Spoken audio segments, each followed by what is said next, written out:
Esse evento, Perspectiva das Favelas na Luta pelo Direito à Cidade, ele foi construído em parceria com o Laboratório de Estudo das Transformações do Direito Urbanístico, LEDUB, o Alex Magalhães é do LEDUB, da UFRJ, e o apoio das mandatas da deputada estadual Mônica Francisco e da vereadora Tainá de Paula. Esse encontro ele faz parte da organização da Conferência Popular pelo Direito à Cidade, que vai acontecer em São Paulo, nos dias 3, 4 e 5 de junho.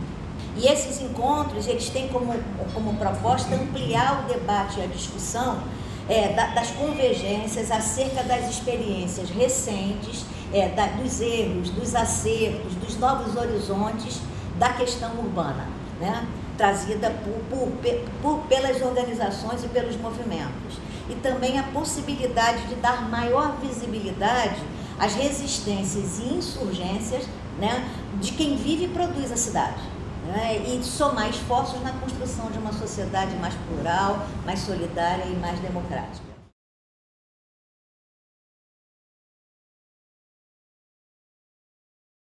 Estou parlamentar na cidade do Rio de Janeiro e num contexto de retiradas de direitos das favelas estruturais. É importante que a gente faça esse recorte e comece um pouco esse dia refletindo também sobre a importância de nós termos um planejamento, um pacto federativo mais radicalizado e centrado nos desafios que a gente tem para a favela. Eu acho que a intervenção cartesianista de se entrar na favela sem uma metodologia clara, sem a consolidação de conselhos populares consultivos e deliberativos, sem a participação contundente do favelado, já não nos cabe no século XXI pós-pandêmico. Então, nesse contexto, uma agenda de participação e de governança democrática e radicalmente popular favelada, para nós, deve ser inegociável. Um segundo ponto, que vem no lastro dessa democracia, né, como é que a gente territorializa o orçamento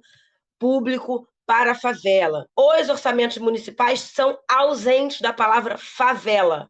Nós não estamos disputando o orçamento, inclusive os instrumentos urbanísticos de mais-valia, de captura de mais-valia para financiar favela. Financiamento urbano é muito importante, mas financiamento urbano para a favela é fundamental. Um terceiro ponto é como é que a gente insere a favela no debate da agenda climática. Eu sinto que o debate da emergência climática fica descolado e foi descolado nos últimos anos, se a gente olhar para trás. Como é que se faz e como é que se incide nessa agenda, não de forma descolada, não de forma descasada, para que o dinheiro do meio ambiente não vá apenas para os emissários descolados da favela e deem conta das encostas, das drenagens, mas também da recuperação de rios, lagoas e cachoeiras de favela. Num quarto ponto, eu queria muito falar de um tema sensível para nós, mas a guerra às drogas, a falsa guerra às drogas, sempre foi um ponto-chave crucial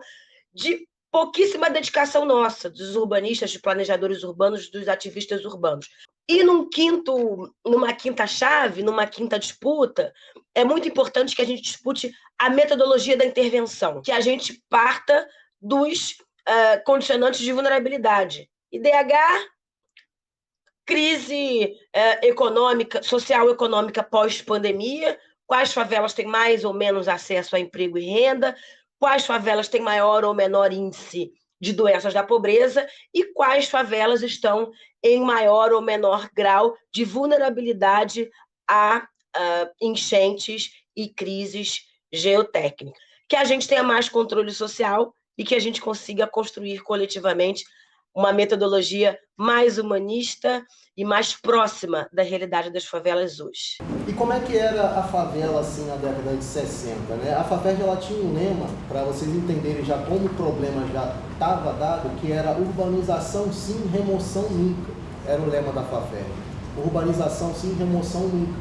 E na década de 60, muitas comunidades como a Cidade de Deus, né?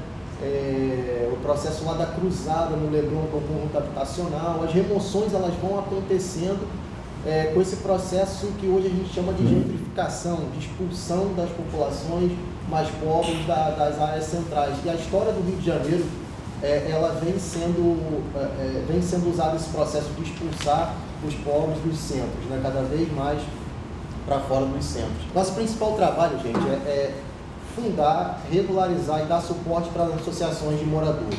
E lá na FAFER a gente tem muito essa questão de tentar conversar com as pessoas que democracia não é votar de 2 em 2 anos. Esse é um detalhe da democracia.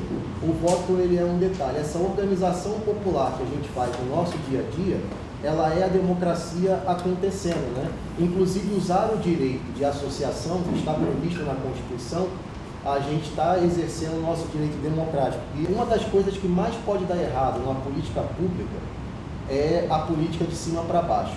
A pessoa está morando há 30 anos naquele local. Quem sabe onde que precisa sanear, quem sabe onde precisa ser o posto, ou asfaltar, ou o que está precisando, seja o que for, é a pessoa que está lá há 30 anos. E aí, com todo respeito aos arquitetos, aos urbanistas, aos engenheiros e tal, que tem que ter essa formação acadêmica, é muito importante, mas essa política de cima para baixo, sem a participação popular, ela vai fracassar, não vai adiantar. E a política que tem sido feita aqui no Brasil há muitos anos, sem a participação da população. Quero fazer a ênfase da minha fala a partir desse lugar de mulher negra, né? De mulher negra favelada, porque o ser favelado e favelada, independente do seu lugar geográfico de moradia, ele te constitui, ele é uma identidade, ele te atravessa, ele te constrói. Então eu não poderia falar, né, no tema específico no qual eu estou inserida aqui, que é a agenda no legislativo, né, para a cidade, para o estado, para as intervenções especificamente para a favela, sem falar disso, né, o quanto a nossa presença não dá mais para fazer política sem nós, está exatamente aí, nas memórias das lutas que nos constituem enquanto população, mas especificamente enquanto população favelada e periférica, e ainda mais sendo mulheres, né?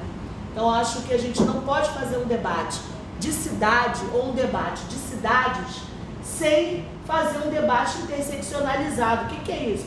Sem colocar nesse debate o gênero, a raça e a classe. Porque a gente está falando de um desmonte de políticas que vai impactar diretamente na vida das mulheres negras. Quando a gente chega no legislativo, no espaço do poder, a gente impõe uma agenda. A gente não imprime só, a gente impõe uma agenda. Primeiro a gente impõe com a nossa estética, com a gente, com a forma que a gente chega nesse espaço.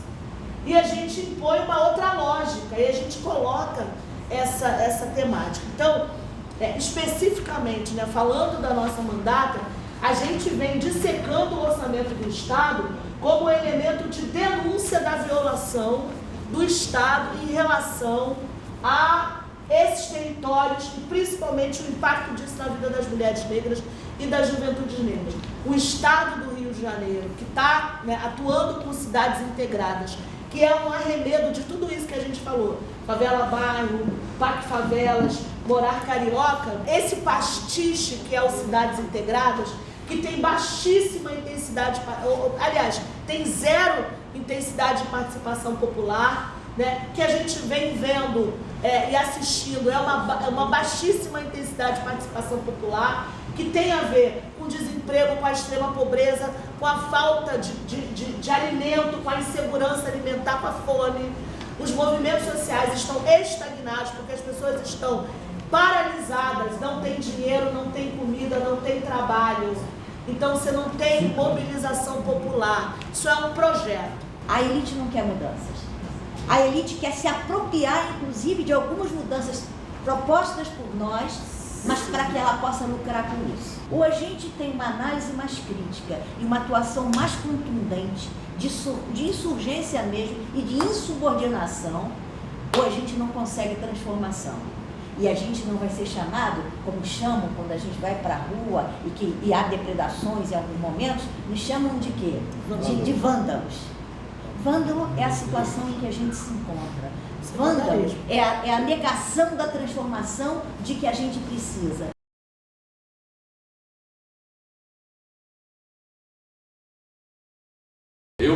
e outros colegas, junto comigo, sempre dizem: ouçam o que as comunidades dizem, o que as lideranças dizem, o que os moradores dizem. Aprendam com os intelectuais que aí existem, com os ativistas, enfim, com os técnicos, os peritos em tantas artes da vida que aí existem. Esse processo do surgimento das favelas passa justamente por não ter nenhuma forma de compensação, não passa pela questão de não termos, né, política habitacional para a população pobre, não temos, né, por mais que tenham sido criados vários organismos, mas de fato ela não funcionou como deveria ter funcionado para atender às nossas demandas, às nossas necessidades. Até porque a população negra, na sua grande maioria, preta, né, ela não se encontra dentro das formas de representação, por mais que sejamos a maioria. Né, então nós não estamos na forma de representação. Passamos a usar o termo muito comunidade. Não, eu sou da comunidade, eu falo, não, sou favelado. Né, sou favelado porque tem todo um significado de luta, de resistência. Mas quem passou a falar que nós somos comunidades? De um determinado período para cá. Para mim, comunidade é quando nós lutamos por um bem comum. A nossa luta pelo bem comum, que é pelo saneamento básico, saúde, transporte, não é? E tudo que nós temos direito, lutamos de forma comum, aí é comunidade. Agora, quando de fora falam que nós somos comunidade sem nos ouvir, né, sem querer nos entender, todo mundo fala que é comunidade. Ninguém fala da comunidade do Leblon, fala.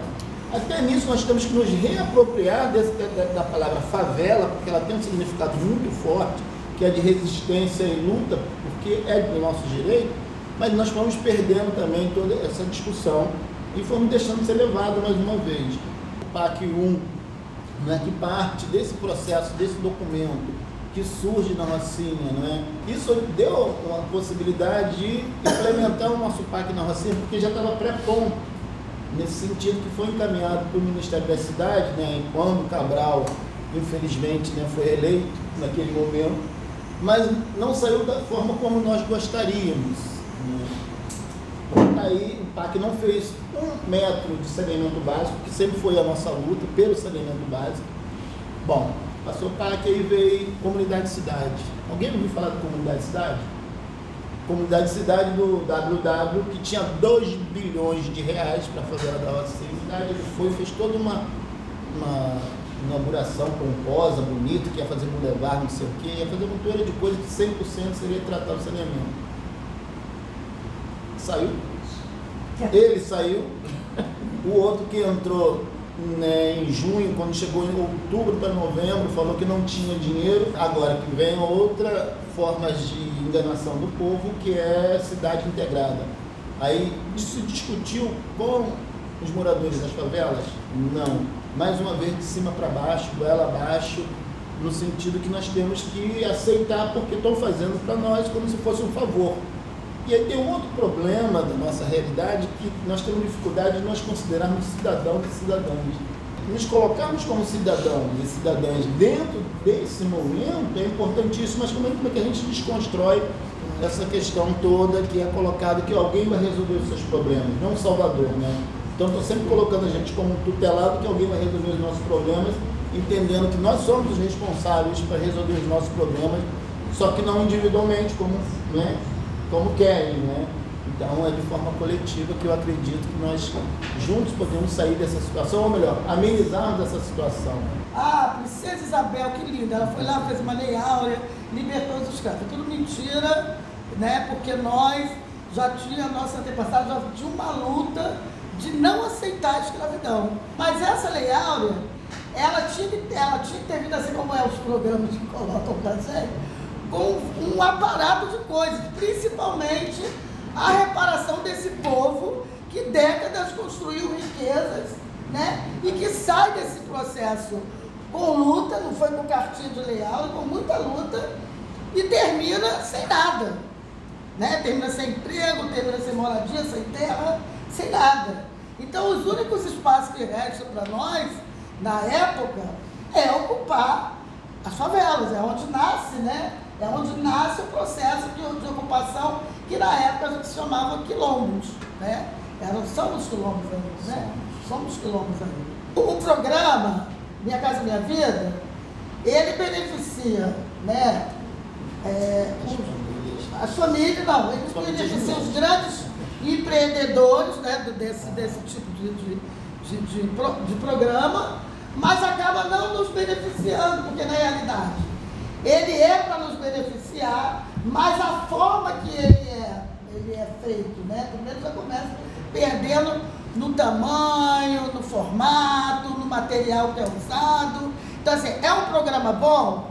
É um programa que a gente tira as famílias que necessitam sair, que não tem como se colocar naquele espaço para que ele tenha direito a uma moradia? Sim. Mas a forma que ele foi feito é que acaba não contemplando. Por quê? Porque ele é feito de todo um aparato, mas ele vem lá de cima do governo federal. E aí ele vai passar por várias instâncias políticas e vai chegar aqui já na mão de outro formato. E aí quando ele chega para a comunidade, ele chega perdendo os seus valores, perdendo todo o braço que deveria ter aqui junto. Então ele termina dentro do bairro Carioca, por exemplo, que é a área que eu moro, já sem nada. Sem a tal da segurança, né? Sem a tal da saúde que deveria ter, sem a tal do... Enfim, porque não é porque o programa não tem, porque não há boa vontade política, porque tem políticos que se interessam que nós não tenhamos uma vida digna e que estejamos incluídos, que possamos pensar, que possamos estudar, porque eles precisam que esses espaços continuem sendo curral eleitoral de pessoas que não pensam, de pessoas que não têm acesso à educação, que continuem vendendo voto para eles. Então não tem interesse político, então há uma boa vontade no programa, mas até ele chegar aqui, ele passa por essa má vontade de não fazer com que o programa dê certo. Não me esqueça. Você é da prefeitura, você está marcando SMH aí? Ô Maria, vem cá. Eu vou tacar esse pandeiro na sua cabeça, você não vai marcar SMH aí não. A Secretaria Municipal de Habitação, mentira. É a Secretaria de Remoção. SMH é saia do morro hoje ou saia na mesma hora, né? Assistente social da prefeitura, mentira. Você veio marcar SMH para remover aqui o Morro da Providência, a primeira favela. Você não vai remover ninguém aqui não, rapaz, aqui tem história. Você vai marcar SMH, sabe onde? Olha lá, Maria, ele está querendo marcar SMH. Você vai marcar SMH lá no Flamengo, em Botafogo, no Maitá, na Gávea, isso, Copacabana, Barra da Tijuca, no Planalto Central, na casa do caralho, mas tu não vai remover ninguém aqui do Morro da Providência não. Podem me prender, podem me bater, podem até deixar sem comer, e eu não mudo de opinião. Eduardo Paes removeu mais de 77 mil pessoas da cidade do Rio de Janeiro em 2, 3 anos. Mais de 77 mil pessoas foram removidas da cidade do Rio de Janeiro. E eram todas brancas, todas ricas, todas empresárias, todos homens, todos da Zona Sul? Não.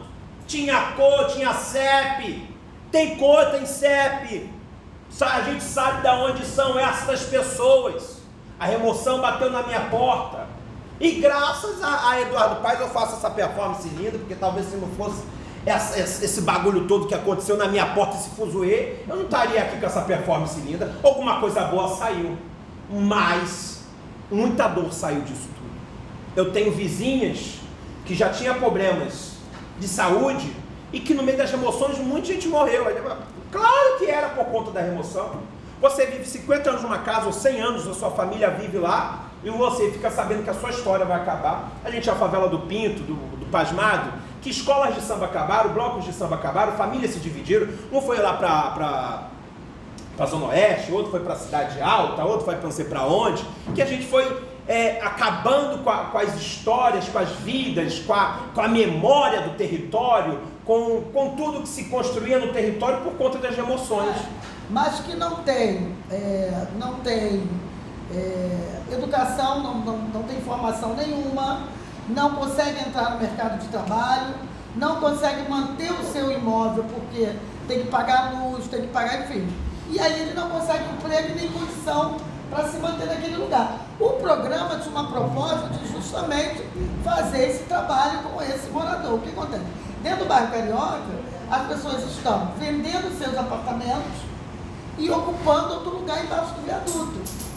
E vendendo barato. Então a gente ainda está com uma galera aí que está entrando nesses espaços, comprando os apartamentos, investindo, enquanto a pessoa volta para a mesma condição que estava. Então, assim, a proposta do programa é boa, o projeto é bom, mas não aconteceu de fato como deveria.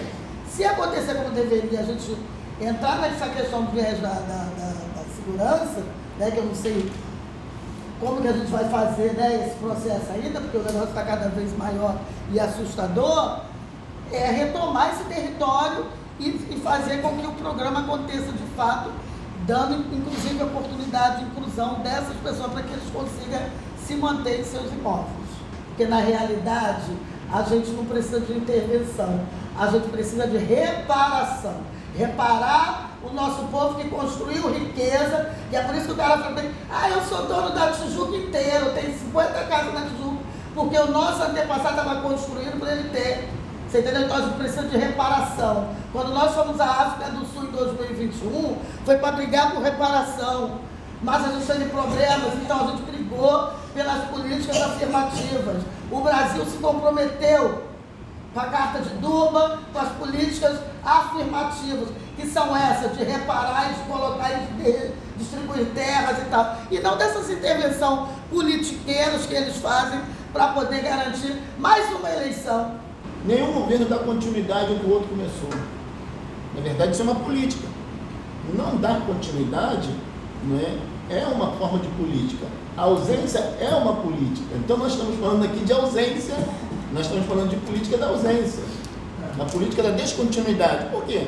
Porque não há interesse. Nós não somos considerados cidadãos e cidadãs. Da mesma forma, quem mora na Zona Sul, quem mora no asfalto, não somos considerados.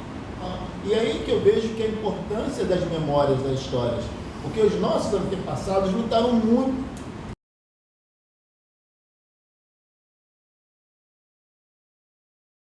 Eu sou bem do Carioca da Gema mesmo, né? Eu nasci no Recreio dos Bandeirantes, rodei a cidade do Rio de Janeiro quase que inteira, morando em tudo quanto é lugar. E aí, quando a gente fala da remoção das favelas, o companheiro coloca bem, e é um fato.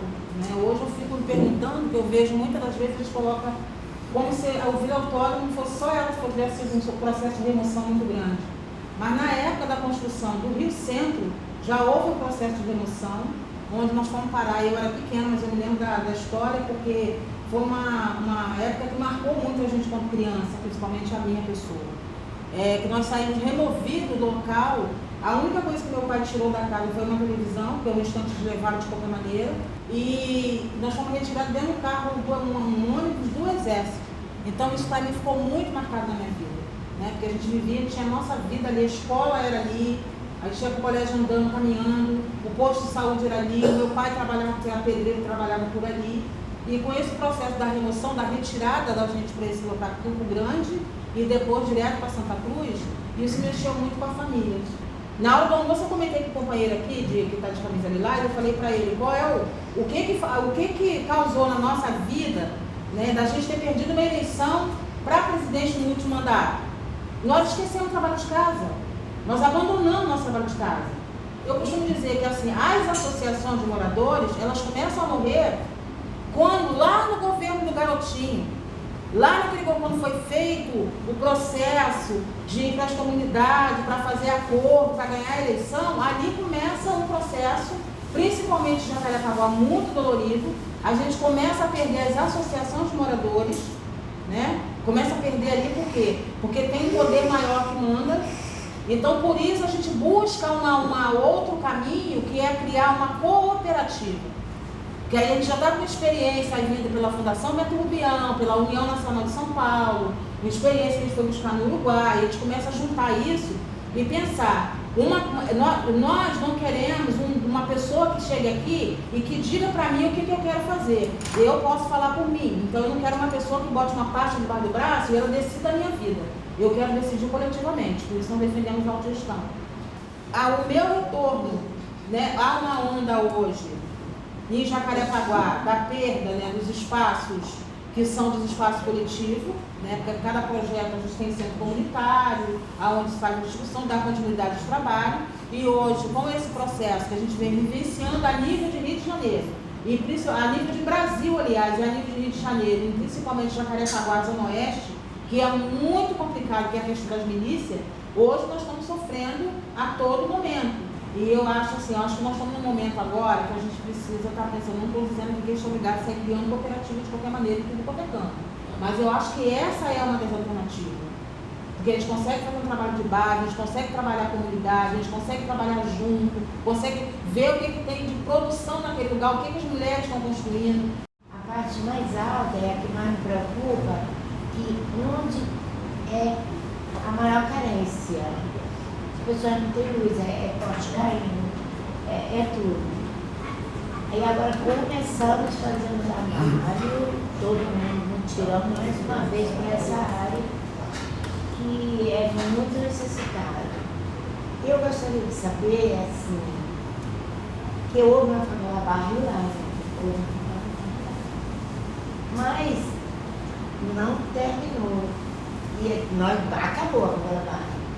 E nós vamos ter essa continuidade de melhoria para as pessoas lá. E as pessoas estão em casa, é muito difícil lá essa praia. Eu lendo um livro, passa uma frasezinha do Gandhi dizendo: o mundo melhor que você quer começa com você. Eu falei, por mim, porque eu era acostumado a dizer assim: o problema é da prefeitura, o problema é do prefeito, o problema é do presidente, é do vereador. Até que eu falei, opa, nós, né? Temos que lutar pelos nossos territórios, senão nós vamos ser engolidos, vamos passar o rodo. Então a gente começa a se organizar e a gente fortalece e forma, com a ajuda dos professores, uma ONG chamada Defensores do Planeta, que é a ONG que eu atuo hoje. E essa entidade começa então a trabalhar dentro dessa comunidade, na Carobinha. Nossa sede foi lá porque a gente entendia o seguinte: não é aquela luta de ambientalista apaixonado ou ecochato. Vamos salvar o verde, os bichinhos, o passarinho, o sapinho e deixa o povo morrer de fome. Não. É lembrar que essa serra, ela abastece a água, produz muita água, ela regula o clima do nosso território, um clima que está ameaçado nesse exato momento. Ela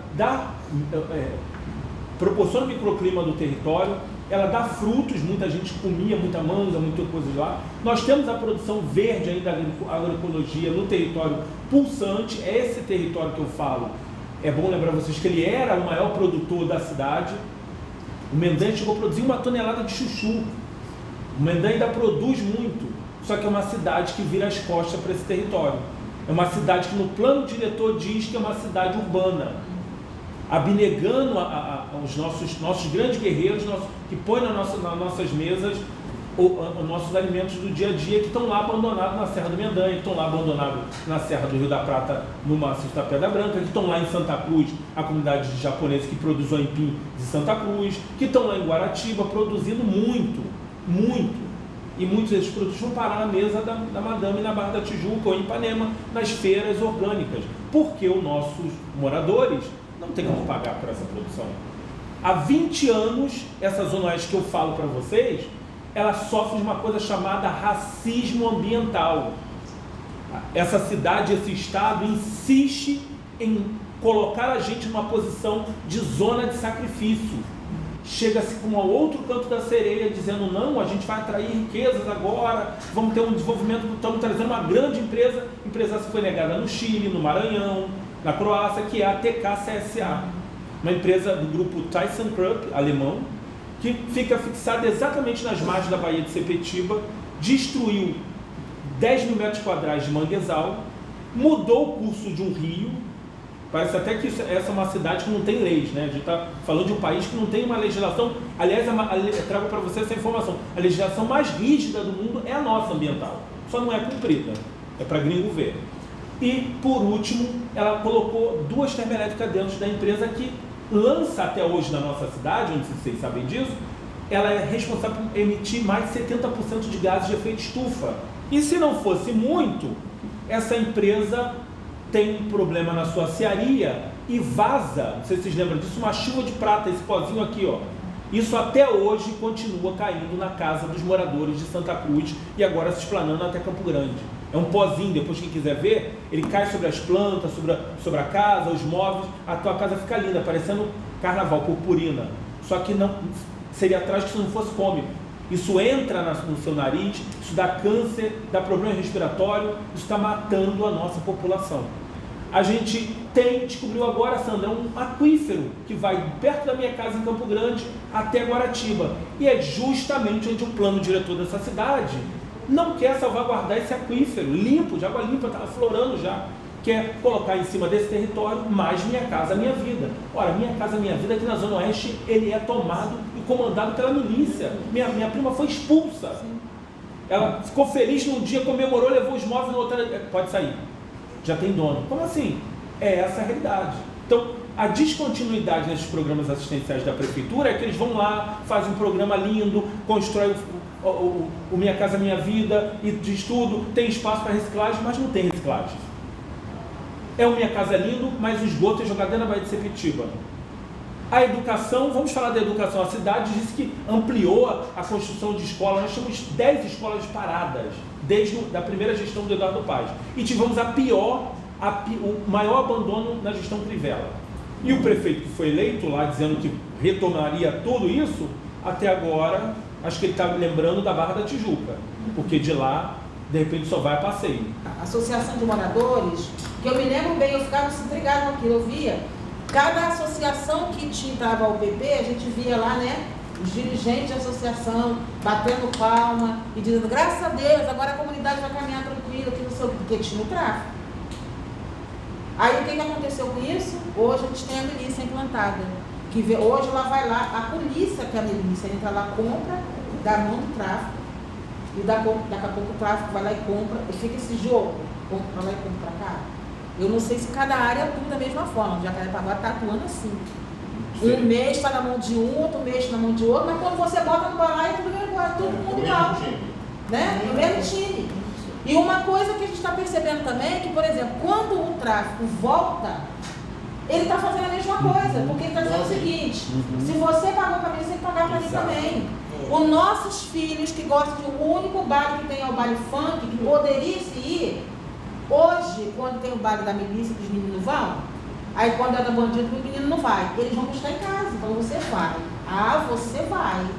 Você não estava indo para o baile lá do outro grupo? Então agora você vai. É dessa forma que se age a Jacarepaguá. Nós dominamos isso aqui, gente.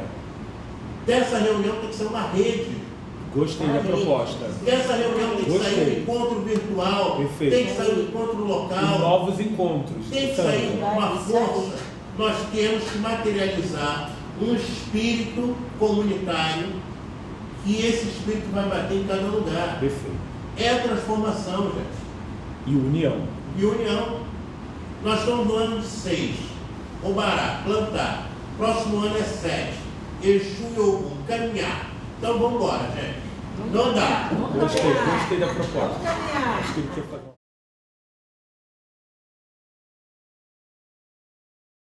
Em 2004, quando veio a urbanização em si, no Santa Marta, foi muito interessante porque teve uma participação dos moradores, teve, né, CTs de debate e de conquista de como a gente gostaria que fosse a urbanização, e isso é válido, isso não pode ser parado, né, de pensar nisso, porque foi muito importante nesse momento, e aí com isso vem a união também dos moradores, vem um questionamento e tem um apoio também para brigar de frente com o governo. Então isso é muito bom. E quando começou a urbanização, estava fluindo, mas no meio o que acontece? Há uma mudança do projeto da urbanização de Santa Marta. Nisso que é uma mudança do projeto, os moradores são afastados. Em 2008, parou total a urbanização de Santa Marta. Teve aquele processo da entrada lá do PP, não sei o que, aquela coisa toda. Então, em 2011, torna-se a urbanização de Santa Marta. Então, um novo projeto, sem nenhuma participação de moradores, novos recursos, e foi construído e repensada a construção de 3 prédios no outro lado, assim, de Santa Marta, que em um ano foi construído o esqueleto do prédio, vocês podem estar lá, podem ver, e não foi finalizado. Isso que não foi finalizado, o que deu margem a uma invasão. Uma invasão não de moradores, mas uma invasão de usuários de crack. Quando o governo, quando tem realmente esse retorno de urbanização, como que vai ser feita essa retirada dos usuários de crack de lá em torno de toda a população dos moradores que está lá, né? Porque a gente sabe que não vai ser fácil, a gente sabe que não vai ser na paz, né? A gente tem que se unir, interagir mais com outras favelas, que só assim a gente vai se fortalecer para a gente reivindicar os nossos direitos perante o governo, para restabelecer uma urbanização de fato com a participação dos moradores, para que a gente estabeleça uma melhoria de fato. Eu comecei a olhar para a comunidade para fazer algo dentro da minha comunidade. E aí, só resumindo, eu comecei pensando como que é possível uma favela que tem pelo menos 150 mil moradores, naquele momento eu estava pensando nisso, né? E não chega uma correspondência na sua casa. Aquilo me incomodava de tal forma, e foi aí que eu comecei a olhar para o território e ver que tinham problemas que só iam mudar se nós nos juntássemos. E aí foi quando a gente conheceu o Alan, a gente foi se juntando com outras pessoas e resolvemos fundar o Raiz em Movimento. Essa luta é uma luta que não começa hoje, é uma luta que tem anos e décadas, né? A gente tem que estar aqui para também travar esse debate de quando isso vai mudar de fato. Porque em 20 anos de Raiz em Movimento, de formação, eu estagiei no IBASE em 2008, mas quantos encontros mais a gente vai precisar fazer para debater a falta de investimento? Quer dizer, falta de investimento não, né? Uma gestão mais responsável com as favelas, porque falta de investimento não é. Né? Em 2008, por exemplo, o Alemão, o Complexo Alemão, todos aqui devem saber, recebeu o Programa de Aceleração do Crescimento, foi o PAC. A Vênia foi no Alemão depois de 2016. 2016 foi quando o teleférico parou de funcionar. Ele está parado lá. 2016. A gente está falando de 6 anos de um transporte que eles, né, de locomoção dentro da favela, que eles construíram, que eles invadiram a comunidade, a favela do Complexo Alemão, sem nenhuma consulta prévia antes para saber quais seriam as demandas que nós, moradores e moradoras, tínhamos de fato para aquele lugar. Eles acabaram com a história do Complexo Alemão.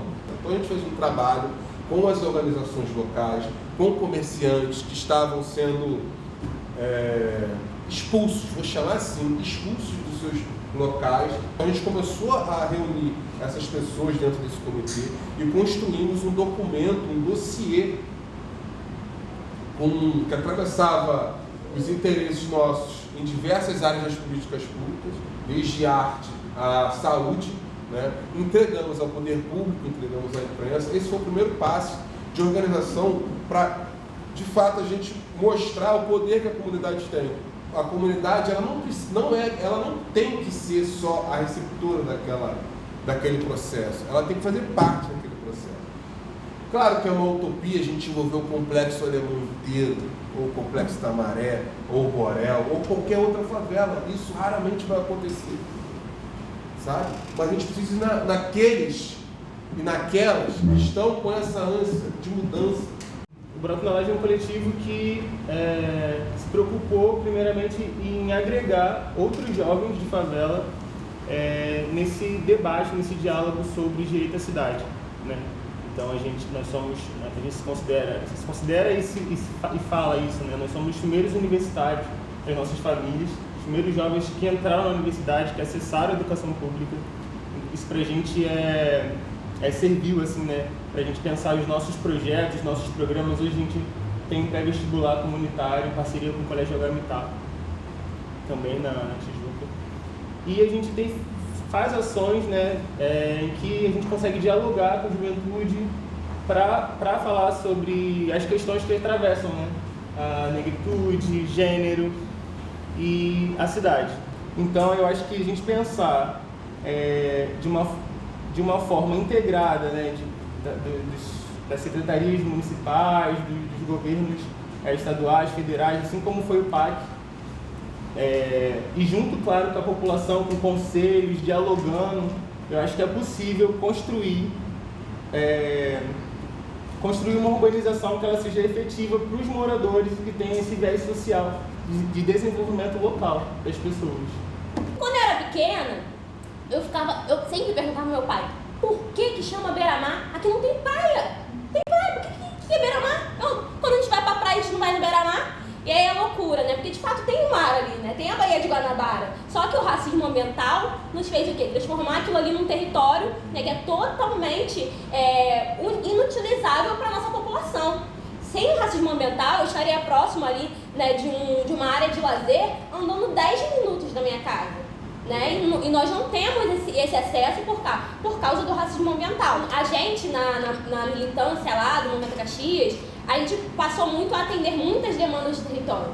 Então essa demanda de se aproximar e ouvir os territórios nos fez pensar Caxias como a gente gosta de falar, porque as pessoas quando pensam Caxias como uma coisa só. Caxias tem 4 distritos, né? Dandara mora num distrito diferente do meu, né? E que eu não necessariamente consigo acessar, mas eu chego mais fácil no Rio de Janeiro do que no distrito de Dandara. É mais barato chegar no Rio de Janeiro do que no distrito de Dandara. E o nosso trabalho territorial fez a gente se reconhecer, ouvir os diversos territórios, ver as diferenças que tem no nosso território. E a gente também ocupar espaços. Porque a gente entrou dentro da Câmara dos Vereadores para fazer diversas lutas, a gente não se via lá, a gente não conseguia se reconhecer. Os vereadores cuspiam na gente quando a gente tentava entrar, tinha uma grande luta, barravam, falavam que não podia entrar de N forma. E a gente formou uma Câmara Popular, a gente deu posse para 22 vereadores e cada vereador pensa uma solução através do seu território e nós, obviamente, tentamos resolver aquela demanda a partir do que a gente consegue fazer. E é óbvio que a gente sabe que tem que ocupar o espaço público. Nós, né, pensamos candidaturas, apoiamos candidaturas, estamos construindo para poder ocupar o espaço, né, o dinheiro público. Mas nós também estamos pensando alternativas para não ficarmos somente, né, na mão, né, dos nossos governantes. E aí gostaria de trazer aqui o exemplo da luta da família Beira-Beira. Essa obra está parada há anos, é uma obra do pacto, para vocês verem quanto tempo que ela está lá para ser feita. E a prefeitura de Caxias resolveu voltar a fazer essa obra e remover algumas famílias, todas na beira, né, do valão. Caxias não tinha aluguel social, não tinha lei de aluguel social, não tinha nenhuma política, né, de habitação, nenhuma política. Então, a gente propôs uma lei, né, e aí foi aprovado com muita pressão. Então, hoje Caxias, através dessa luta da família Beira-Beira, tem uma lei que diz que as famílias que forem removidas pela prefeitura podem ter acesso ao aluguel social. Então, foi uma vitória. Então, eu gosto do exemplo da família Beira-Beira, que estão lá até hoje, estão nessa luta até agora para poder ter as suas casas, porque ela exemplifica também como a gente conseguiu também estar atuante em diversas áreas. E nós temos que colocar em pauta o debate do racismo religioso, a importância, né, dos terreiros, a importância da pluridiversidade, né, das diversas manifestações de religiões para garantia do direito à cidade. Porque eu gosto de lembrar também da luta, né, da Vila Autódromo, que só que eu falar delas, Dona Jane tinha um terreiro, falava da importância de estar ali, porque ela era de Oxum, e que o território tinha a ver, né, que o terreiro dela era ali, que não tem como se tirar um terreiro, como se tira uma casa e morar em outro lugar, não. Então, também pensar o debate da religião, né, o debate das manifestações afro-brasileiras para a garantia dos territórios e do bem viver e das manifestações de diversidades que nós temos nos nossos territórios. E aí, recentemente, a gente deu uma olhada assim, nos dados, a gente percebeu que a gente é maior do que 96% dos municípios do Brasil. Então, tipo assim, a gente tem um porte de município, né? Tudo bem, a gente tem alguns equipamentos públicos, né? A gente tem um parque ecológico, a gente tem uma Vila Olímpica, 8 unidades de saúde, mais de 40 escolas. Temos, mas é isso que a gente já vem debatendo desde de manhã, né? A descontinuidade desses serviços, a precariedade desses serviços, esvaziamento dessas políticas públicas, né? E a gente entende que isso faz parte de um modelo muito específico. Ah, não tem dinheiro, não tem verba? Tem, é porque a gente faz parte de uma agenda de precarização, de esvaziamento e descontinuidade. Aí como que a gente vai produzir nesses moradores essa inquietação, mas ao mesmo tempo continuar mobilizando e instigando essas pessoas a construírem isso junto com a gente, né? E aí a Redes, ela tem uma estratégia de funcionar, que eu acho que é isso a proposta da mesa também, de trazer essas novas perspectivas, que é, a gente tem uma questão que é a mobilização, a articulação, a formação e agora a incidência política, porque é isso, a gente entendeu, a gente precisa virar uma chave e começar a estar mais próximo desses espaços e começar a reivindicar de fato que as coisas comecem a mudar, né? Mas eu acho que essas três antes, né, a mobilização, a articulação e a formação, elas trouxeram para a gente uma metodologia muito específica da participação comunitária, né?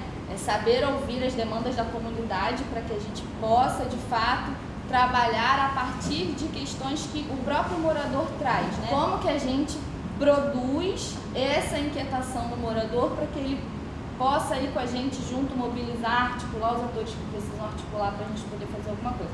Então a gente tem uma série de projetos, né? Tem o Amaré que Queremos, por exemplo, que é de escuta popular mesmo, fora das associações de moradores, a gente encontra os presidentes e a gente conversa com eles e faz reivindicações.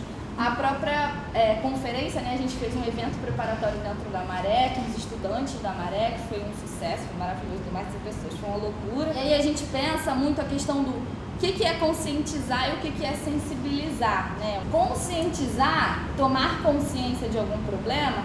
Cara, se eu chegar pro morador e falar assim, pô, fala pra mim o que tu tem na tua rua aí, mano, ele vai falar um montão.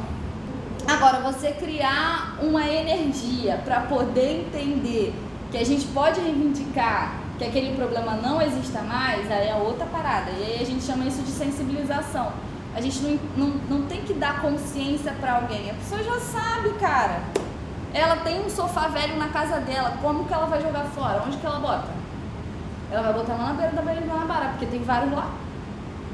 Ela está consciente disso. Agora, a relação sensível que ela precisa ter, de que ela não tem esse direito explícito para ela, que ela não sabe qual é o órgão que ela tem que acionar, aí sim a gente precisa entender. E aí a gente precisa criar cartilhas, materiais de comunicação, ir de porta em porta e falar para esse morador o que ele pode fazer, porque ele tem tanto direito à cidade quanto qualquer um. As novas perspectivas da gente é justamente essa, é de continuar ouvindo a demanda popular, mas entendendo que a gente precisa atingir ou chegar perto, entender a subjetividade dessas pessoas, no sentido de entender os símbolos dela e mostrar para ela que há conexão. A questão global da ONU, não sei o que lá, tem tudo a ver com você saindo do baile de manhã. Tem tudo a ver. Então a gente precisa começar a entender esse espaço com determinado protagonismo. E a gente acha que uma conferência popular, apesar de que todos os assuntos tratados na conferência popular, com relação a saneamento, a mobilidade, a relação à moradia, são importantes para a questão da favela, mas a favela em si, ela também tem que estar representada porque ela tem a sua identidade e a sua especificidade, que é diferenciada de outros territórios da cidade dita formal, porque cidade, favela é cidade. Então, o que a gente coloca é que, por que a gente acha importante? A gente acha que a gente está levando uma representação de favelas para a conferência, porque a gente acha que a favela tem que estar representada. E o assunto favela tem que estar pautado no direito à cidade.